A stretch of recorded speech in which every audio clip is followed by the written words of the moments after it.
ભારતના માનનીય ગૃહમંત્રી શ્રી અમિતભાઈ શાહના હસ્તે અમીન PJKP વિદ્યાર્થી ભવનનું ઉદ્ઘાટન કરવામાં આવશે। છોકરાઓ અને છોકરીઓના જુદા જુદા રૂમ સાથે કુલ 245 રૂમ આ વિદ્યાર્થી ભવનમાં ઉપસ્થિત છે।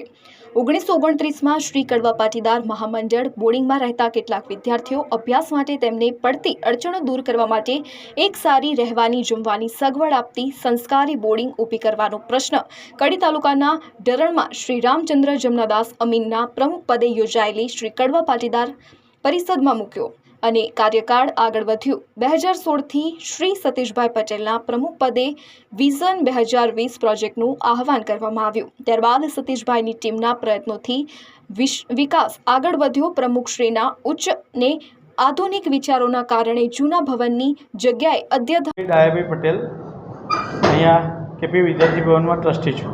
વર્ષો પહેલાં વડવાઓએ આ એક સપનું સેવ્યું હતું।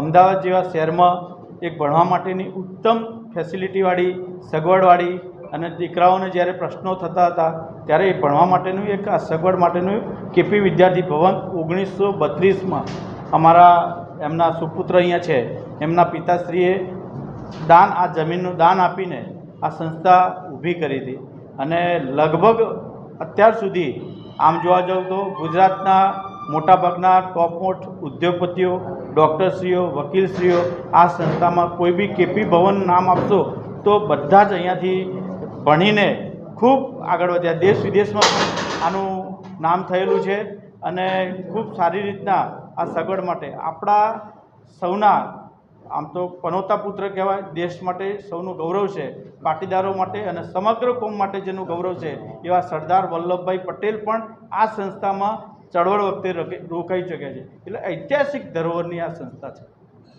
મારું નામ સતીશભાઈ ડાયાભાઈ પટેલ, અમીન PJKP વિદ્યાર્થી ભવન, હાલમાં હું પ્રમુખ છું અહીંયા અને આ સંસ્થા આજે સારા કામ કરી રહી છે। આ સંસ્થાની અત્યારની કેપેસિટી 1700 છોકરાઓની છે અને અત્યાર સુધી આ 90 વર્ષની અંદર 40,000 બાળકોએ અભ્યાસ કરવા માટે અહીંયા રહેવાની સુવિધાઓ સતત મેળવેલી છે અને આજે રહે બી છે। અહીંયા રહેવાના જે ચાર્જિસ અને રહેવાની જે સગવડો હોય છે એ બહુ જ નોમિનલ ફીઝ હોય છે, જેની અંદર એક દીકરા કે દીકરીને એક દિવસના જે ખાવા પીવા રહેવા સાથેના જમવાના અને લોન્ડ્રી સુધી સુવિધાઓ અમે આપીએ છીએ અને એના આ એક વર્ષના લગભગ એર કન્ડિશન રૂમ સાથે 90,000 રૂપિયા જેટલો ચાર્જ થતો હોય છે। મારું નામ રમેશભાઈ મેઘજીભાઈ પટેલ, મેઘમણી પરિવાર, હું અહીંયા ટ્રસ્ટી છું।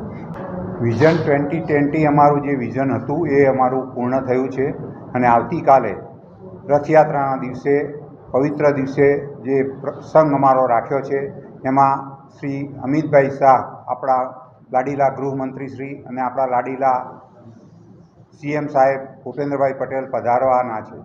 એમના હસ્તે લોકાર્પણ રાખવામાં આવેલ છે। એ નવા બ્લોક અમારા નવા ભવન છે, એમાં 1000 છોકરાઓ અને છોકરીઓ ટોટલ રહેશે અને જે અમારું જૂનું ભવન છે એમાં 700 છોકરીઓની કેપેસિટી છે।